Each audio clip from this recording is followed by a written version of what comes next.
কিছু সংখ্যা সবচেয়ে ছোট হলেও কাজে কিন্তু সবচেয়ে বড় হয়। এখানে কি আছে দেখো, the greatest among √7 minus √5 comma √5 minus √3 comma √9 minus √7 comma √11 minus √19 is. এখানে আমরা কি করব, আমাদের প্রথমেই চেক করব প্রত্যেকটা নাম্বারের ফার্স্ট নাম্বারকে। এখানে আছে √7, √5, √9 আর √11। এখানে সব থেকে আমাকে দেখো সব থেকে ছোট ভ্যালু হচ্ছে √5।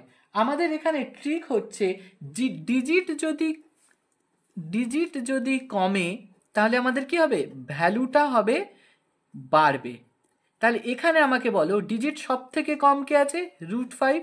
তাহলে এইটা যদি সব থেকে ছোট হয় তাহলে এর ভ্যালুটা হবে সব থেকে বড়। তাহলে আমাদের আনসার কি হবে, √5 মাইনাস √3। আর যদি ঠিক উল্টোটা বলে যে আমাদের সব থেকে ছোট কে, তাহলে আমাদের এখানে দেখো সব থেকে বড় কে ডিজিট আছে আমাদের √11। তাহলে এখানে সব থেকে ছোট হবে কিন্তু √11 মাইনাস √19। তোমরা আমাকে এই কোশ্চেনের আনসারটি কমেন্টে জানাতে ভুলবে না।